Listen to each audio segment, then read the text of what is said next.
Alright, Shalom. First and foremost, I want to start off by giving all praises and glory and honor to Yahweh, Bahashem, Yahweh Shai, Bahashem, Arakal Padash, and double honors to the apostles and elders of Great Millstone of Well. Peace and blessings and salutation to the hopeful elect, the Bayath, Dawadah, the house of David. Right? So we're just going to go right into it. Alright? So this is Job 9 and 24. It says, the earth is given into the hand of the wicked. He covereth the faces of the judges thereof. If not, where and who is he? And we know who he is. It's Esau Edom, the so-called white man, right? Starting with the super elites, right? The Rothschilds, the Rockefellers, the Ivanheimers, the DuPonts, the Gettys, really going back to Amalek, the Tiny Tops, right? You see? Okay? Psalms, the 83rd chapter, right? So now let's go over to here. Let's go to here. It says, I put in here, it says Gideon surveillance under AWS Project Nimbus pre-crime, right? So let's get this here. It says Gideon surveillance is not widely known or documented officially named for a specific surveillance system. However, the term likely refers to the controversial use of advanced artificial intelligence, AI. It says in cloud computing technologies. It says provided by Amazon, AWS, and Google to the Israeli government and military through Project Nimbus contract, which has been linked to mass surveillance and data-driven targeting, right? It says concerns surrounding Project Nimbus often involves the potential for pre-crime applications stemming from its AI and machine learning capabilities, which can be used for object tracking, facial recognition, and sentiment analysis. You see? And this is what I was talking about a while back, man. Alright? Gideon, pre-crime. See?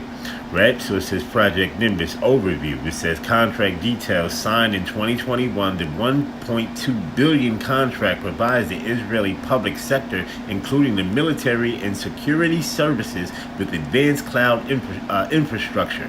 It says surveillance capabilities report from organizations like the Electronic Frontier Foundation, right? And plus 972 magazines indicate that the technology supports pervasive surveillance in occupied Palestine territories. One source now, that's not just that, right? It's all over. It's everything. It's all over the internet. Everything. It scrapes the internet 24/7, right? Gideon. That's what it does. Okay? All right? Anything you put up, even on YouTube. Right? That's the new AI algorithm. You see? Right? So it says one source described using the AWS system to order from Amazon for intelligence information to use in operations, suggesting a direct military application. Right? It says pre-crime concerns. It says the pre-crime aspect relates to the potential for data-driven targeting programs. Investigative reports have highlighted the use of AI tools like Lavender by the Israeli army, which allegedly identifies targets based on data analysis and has resulted in significant surveillance casualties. It says while a direct link between Lavender and Nimbus infrastructure is not explicitly confirmed, the shared use of AWS for intelligence data points to the cloud providers' involvement in such data-driven software. See? It says lack of transparency, right? It says both Google and Amazon have faced intense criticism for lack of transparency regarding the specific use of Project Nimbus technology, whether they perform human rights due diligence, right? It says the contract includes adjusted terms of services that, because Amazon and everything, this is all controlled. Everything is all controlled. YouTube is all a part of what you call the Google and everything, okay? Because when you put in, you type in something on Google, you look up YouTube, it's all there. You do this, you look up anything on YouTube. It's all a database system, right? So all these things are all being taken. So anything you go and look up is being there, right? So this is how they track and trace and surveillance. This is how they know what you're saying. This is how Chat GPT comes into line and understanding what you know, right? You see? So any video that's ever been taken down off of YouTube is kept in what you call an archive or a database system, right? So this is when you go and type in information, this is why it knows. Because why? It's taking our information from those videos and scraping it and bringing back up in what you call Chat GPT, ran by Israeli government, right? All track and trace and surveillance. Okay? All right? It says, where we at? It says, even a violation of standard use policies, which typically ban applications that violate human rights or cause or harm, is found. It says, worker protests. It says the contract has led to a significant initial dissent and protests from employees of both Google and Amazon, organized by groups like the No Tech for Apartheid. It says, who argue that the technology facilitates human rights abuse and apartheid, right? Okay. It says, in essence, while Gideon surveillance is not the official term, it says underlining activities and technologies described in a user's query or central to ongoing controversy in human rights concerning surrounding Amazon and Google's involvement in Project Nimbus. So it definitely has to be involved in there. Obviously, Gideon surveillance definitely has to be involved in there, right? Because I brought a video out back a while on that. Okay? So we know what this does. It goes through and scrapes the internet 24/7, right? It's the new AI, the new algorithm, the new thing, the new wave of it. All right, so let's go here. Right? Normally, when you use Google Cloud or Amazon Web Services, you are bound by strict rules. No surveillance, no human rights violations, and definitely no secret segments to governments. But apparently those rules come with a little asterisk, unless you are Israel.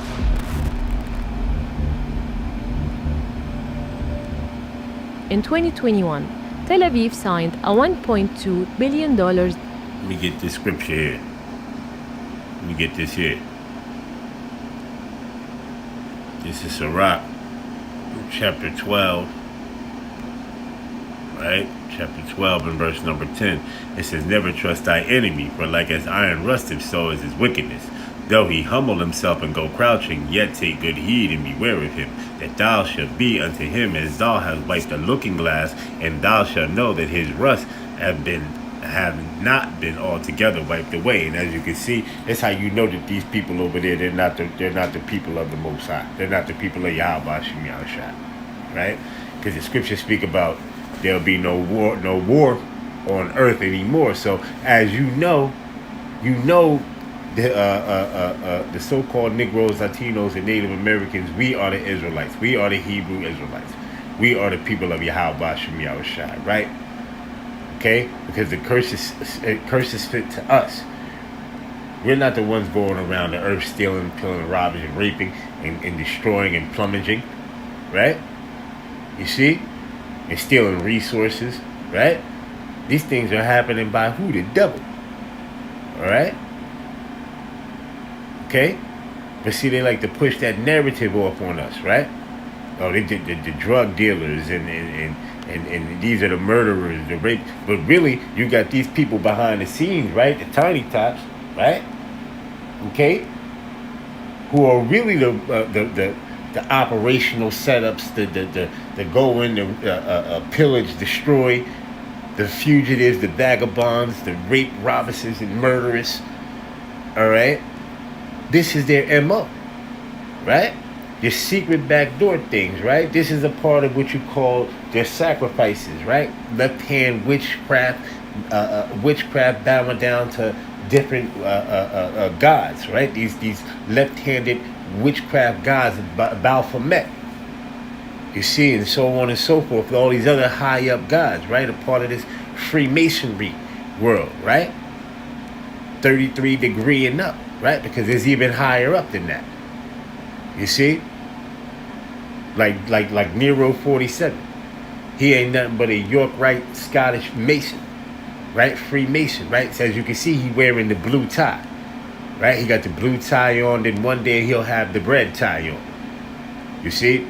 And then before, when he got inaugurated, right, he had the purple tie on, meaning he was going through a ritual. You see? He was just being lifted up, right? And he had to go through, and he had to go down to, down there and get his left hand blessing. All right? From who? The Pope, and he had to go get with everybody else and things of that nature, man. All right? Okay, let's go on. All right, where we at? Verse number 12, right? It says, set him not by thee. It says, least when he had overthrown thee, and he stand up in thy place, neither let him sit at thy right hand, lest he seek to take thy seat. And thou, it says, and thou at thy last remember my words, and be pricked therewith. It says, who will pity a charmer that is bitten with a serpent, or any such as come high wild beasts? All right, let's jump down to here. Verse 16, it says, an enemy speaketh sweetly with his lips, but in his heart he imagineth how to throw thee into a pit, and he will weep with his eyes, but if he find opportunity, he will not be satisfied with blood. If adversity come upon thee, thou shalt find him there first, and though he pretend to help thee, he shall undermine thee, and he shall shake his head and clap his hands and whisper much and change his countenance. Right? So now let's go back into here. Deal with Google and Amazon to develop a project called Nimbus, which gave the Israeli military and government unprecedented control over powerful cloud and AI systems. And as new leaks reveal, this wasn't just another tech contract. It was a digital partnership written in fine print and soaked in moral gray zones. Documents uncovered by Plus 972 magazine, Local Call, and The Guardian show that Israel demanded and was awarded two extremely unusual clauses. The first, Israel's access to the cloud could never be restricted, even if it violated the company's own terms of service. The second, the tech companies had to secretly notify Tel Aviv whenever a foreign government demanded access to its data, even when they were. As you can see, she's about to mention something about the winking mechanism. So we're going to read down here. It says, Project Nimbus is a deal between Israel, Google, and Amazon, granting the Israeli military government access to cloud and AI systems, linked documents, and rival. It says here to reveal unusual clauses, including unrestricted access for Israel, even if it violates company terms, and a secret notification system winking mechanism, right? It says to alert Israel about foreign government data requests. It says this has raised concerns about the potential human rights violations and what is that? The circumvention of legal processes. It says Project Nimbus is a $1.2 billion deal, provides Israel with the cloud and AI capabilities. That the agreement includes two controversial clauses. First, Israel's access to the cloud cannot be restricted, even if it violates Google and Amazon's terms and services. It says second, the tech companies must secretly notify Israel if foreign government requests access its data, even if legally prohibited from doing so. It says the notifications, and this is all from the tiny tops, man. All right, it says dub the winking mechanism, right? Dub the winking mechanism. You see that? Right? It says involves coded payments, right, to Israel. It says alerting them to data requests. It says, for example, a payment of 1,000 shekels, right? And see, they call it the shekels, right? Going back into what? The laws, right? Trying to signify that they, anyway. It says would indicate a U.S. request. It says while 3,900 shekels would signify an Italian request. If the requesting country cannot be disclosed, the payment is 100,000 shekels, right? You see? It says critics argue that the Project Nimbus enables Israel's surveillance and targeting infrastructure, potentially facilitating human rights abuse. It says they claim the technology helps identify targets and process drone footage, raising concerns about its use in conflict zones. It says while Google and Amazon maintain that Nimbus serves civilian ministries, it says linked documents in Israel officials' statements suggest that military integration. It says legal experts have criticized that the winking mechanism as potentially legal under U.S. law, as it could bypass court gag orders. It says furthermore, the contract's terms prevent Google and Amazon from halting services even if they discover human right violations. Just goes to show you what this thing is all take place with nothing but YouTube, Google. It's all over. It's all anything that's encompassed with the AWS. Right? It's not just about this specifically alone. Project Nimbus is anything that can pass AWS. And then I had put up a video back a while back, right? With I think one of them had said where there will be restrictions that come. You see? I gotta bring up the video. I don't remember where I have it on my. I have it somewhere, but it's on there. You know, brothers, go back and you can look it up. But this is what this is getting into, man. A lot of this is what this is getting into as well. This is further restriction because Google, Amazon, all of these things are all a part of the AWS, right? Okay. It says from halting services, even if they discover human rights violations. It says potentially locking them into supporting actions that violate the ethical standards. It says despite initial protests from employees, both companies denying wrongdoing. Okay, let's go back and play the video. Legally forbidden to say so.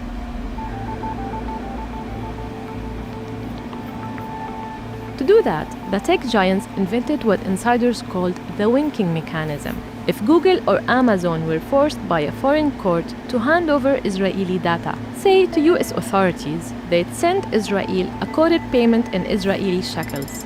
1,000 shekels for the US plus one dialing code, 3,900 shekels for Italy plus 39, and so on. If they couldn't even hint which country was. Let me get this scripture here. Let me get this Micah 2:1. Alright? Micah 2:1, it says, woe to them that devise iniquity and work evil upon their beds.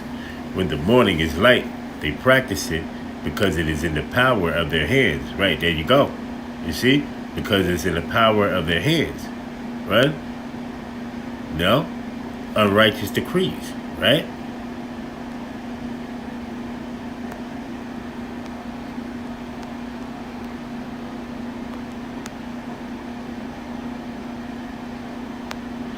This is Isaiah 10:1. It says, woe to them that decree unrighteous decrees and write grievousness which they have prescribed. See? There you go. All right? Let's go back into the video. Was involved, the payment was 100,000 shekels. A secret code, a money transfer, a digital wink, and all of this within 24 hours of the data being handed over. On paper, Nimbus was just a cloud service. In practice, it became the backbone of Israel's surveillance and targeting infrastructure, the same digital ecosystem that human rights organizations and a UN inquiry have accused of enabling genocide in Palestine's Gaza. Israeli military officials have bragged that Nimbus's AI and data processing tools gave them significant operational effectiveness during their 2-year assault. Mass surveillance systems powered by these clouds help Israel identify targets and process drone footage at scale. In other words, the same cloud technology that powers e-commerce recommendations. Showing you that these people are the border of wickedness, man. Right here, man. Let's go here. Malachi 1:4. Malachi 1:4, it says, whereas Edom saith, we are impoverished, but we will return and build the desolate places. Thus saith Yahweh of hosts, they shall build, but I will throw down, and they shall be called the border of wickedness, and the people against whom the Lord have indignation forever. And there you go. And that's how we know who this man is. The so-called white man. The tiny tops, man. Amalek, man. Psalms 83. All right? You see? Who at the top? Esau, Edom. All right? Okay? Amalek being the chief grandson of Esau, Edom. Okay? You see? Let's go back here. And photo backups was also helping the Israeli military decide who lives and who dies in Gaza.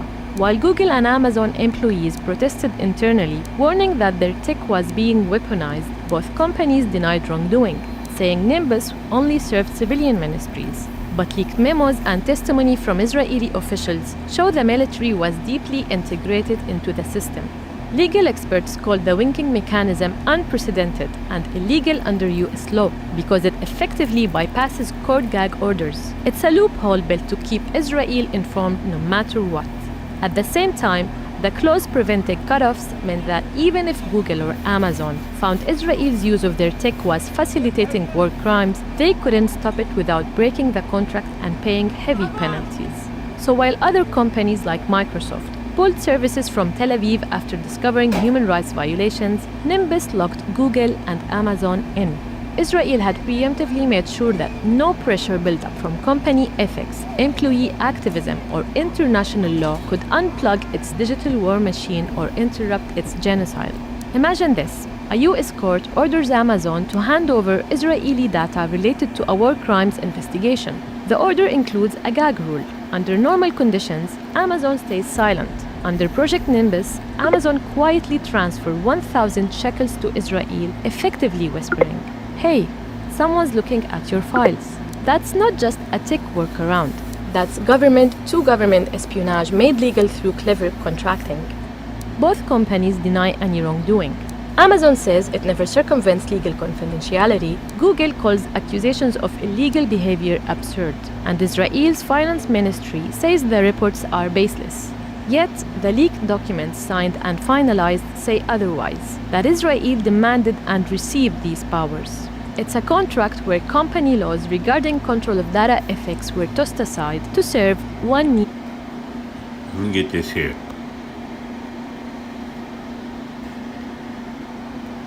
2 Corinthians 2:11.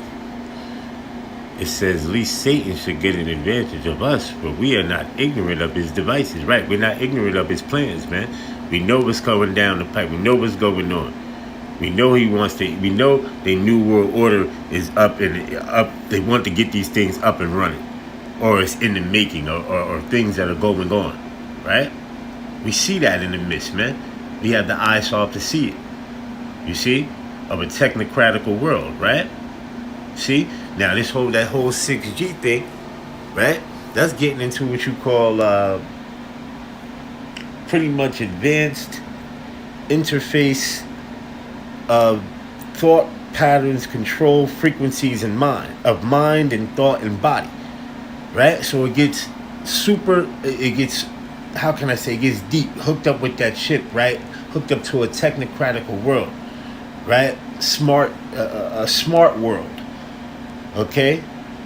With you being a virtual person inside of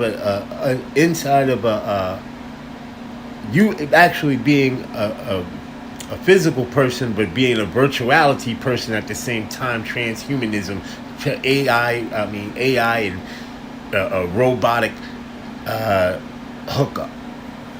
You see? All right. So let's go back in here. Needy client.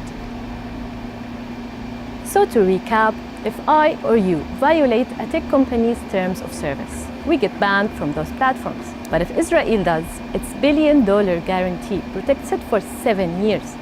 And the secret wing system helps it evade accountability. Cloud computing was supposed to make the world more connected, not make war crimes more efficient.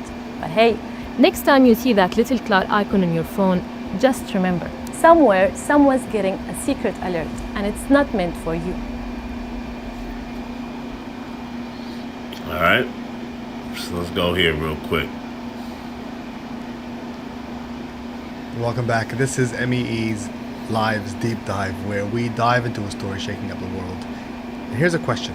has Silicon Valley sold its soul to the military-industrial complex? It increasingly appears the days of ethical tech companies promising a better, safer world are long gone. And Google, who once enshrined the mantra, "Don't be evil," into its manifesto, is at the center of it all.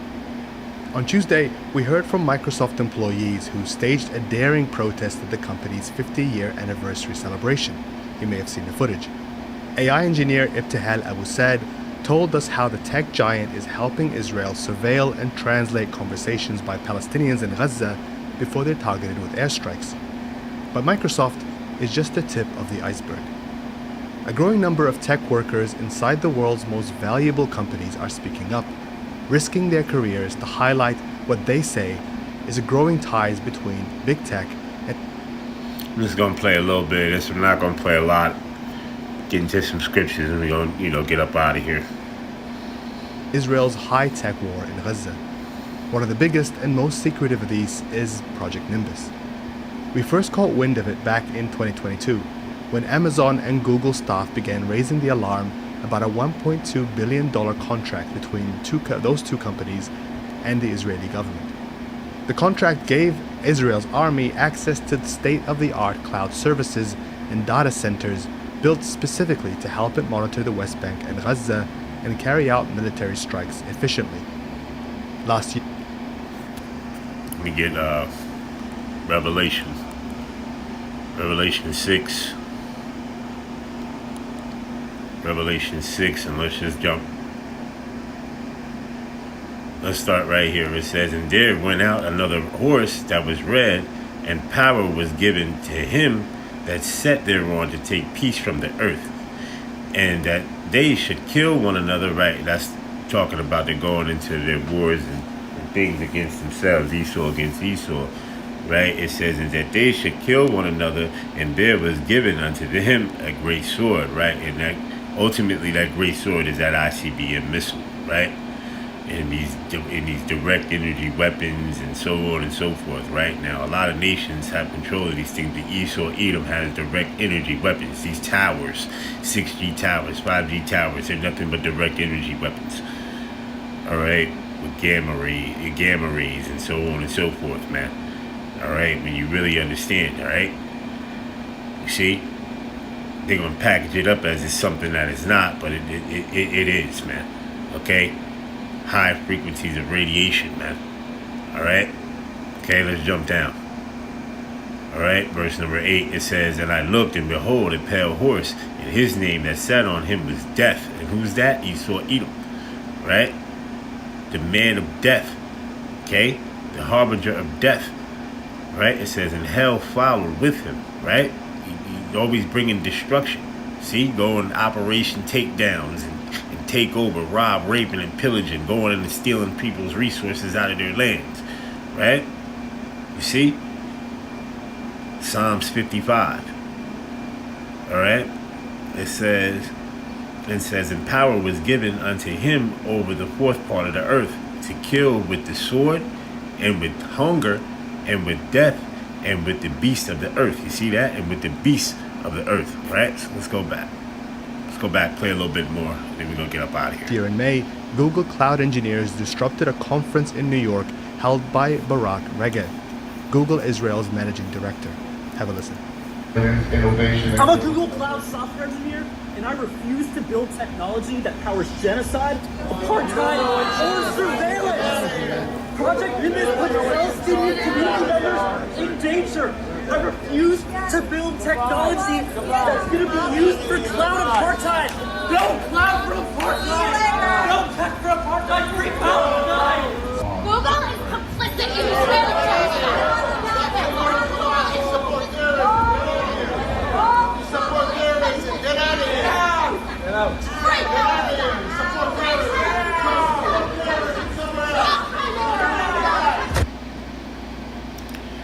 And as you can see, I'm just reporting the news, man.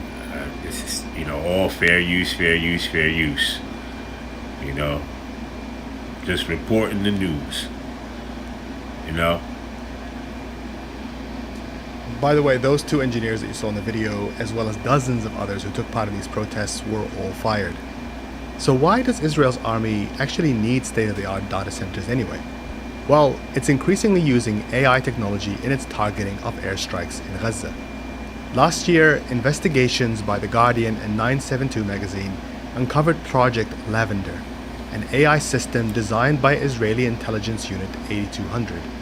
Its job is to scan Gaza and highlight thousands of potential targets at much faster rates than a human being is capable of. This is because Israel was bombing Gaza so frequently that it was running out of targets. Now, to tell us more, we're joined now by MEE investigative reporter Aribullah. Arib, welcome to the show. Hi, thank you for having me. Alright, so you brothers can go look this up or, check it out more. Just gonna get into some scriptures. Alright, so let's go here to Psalms the 12th chapter and the 4th verse. Right? It says, who have said with our tongue will we prevail. Our lips are it says our own. It says our lips are our own. Who is Lord over us? Right? Who is Lord? And Esau don't believe in Yahweh Shem Yahushai. Right? He don't care about the Heavenly Father. Right? He don't care. You see? He don't give a damn. Alright? He wants to do what he wants to do. Okay? And that's why he speak proud things against the Most High, walking through the earth. You see? Setting his tongue against the Heavenly Father and his Son, against the Israelites. Right? See? Trying to set up his blessing though. You see? This man wants to set up a technocratical blessing. Okay? But he thinks he's going to get that back, but he's not. His kingdom is going to be obliterated. Alright? And there's nothing that he can do about it. We just playing it out. Alright? And as it stands, Numbers 20, let's go there. Numbers 24, as it stands, as it stands, Numbers 24 will take place, my man. I'm here to remind you, my man. All right, that Numbers, right? 24 will take place. Let's go to the 17th verse. It says, "I shall see him, but not now. I shall behold him, but not nigh. There shall come a star out of Jacob." That's Yahushua. "And a scepter shall rise out of Israel and smite the corners of Moab and destroy the children of Sheth. And Edom shall be a possession, and Seir also shall be a possession for his enemies. And Israel shall do valiantly." It says, "Out of Jacob shall come he that shall have dominion, and shall destroy him that remaineth of the city." And when he looked on Amalek, right? Good old Amalek. He took up his parable and said, "Amalek was the first of the nations, but his latter end shall be that he perish forever." Right? So now let's go here real quick.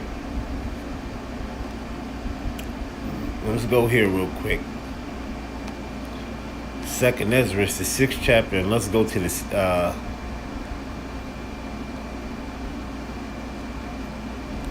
Salakia, Second Ezra. Let me get up out of here. I'm in Sirach. Let me get Second Ezra. Second Ezra, the 6th chapter.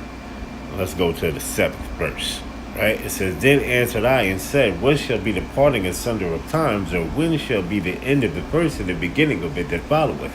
And he said unto me, From Abraham unto Isaac and Jacob and Esau were born of him. Jacob's hand held first the heel of Esau. For Esau is the end of the world, and Jacob is the beginning of it that followeth." See that? So we in the end of this man's kingdom. Alright? And this man's kingdom is going to be obliterated. Okay? Alright? Let me get Psalms, the 50th chapter. Right? Psalms, the 50th chapter. Let's go to the 19th verse. Right? It says, "Thou givest thy mouth to evil, and thy tongue frameth deceit, and Esau is the man of deceit. Okay, the man of deceit, the tongue that framed deceit. He is evil, the wicked. All right, the wicked, starting with Amalek, the tiny tops. All right, let me get Psalms the 52nd chapter. 52nd chapter, my last scripture in the 4th verse. We're gonna get up out of here. It says Psalms 52 and 4. It says, "Thou lovest all devouring words, O thou deceitful tongue." Salakia. Let's read it again. Psalms 52 and 4. It says, "Thou lovest all devouring words, O thou deceitful tongue." All right, so with that, we're going to give all praises and glory and honor to Yahweh, Bahashem, Yahweh Shai, Bahashem, Marakah Kodash, and double honors to the apostles and elders of Great Millstone of well, peace and blessings and citation to the hopeful elect, the Bayah, Dawadah, Dallas of David. Shalom.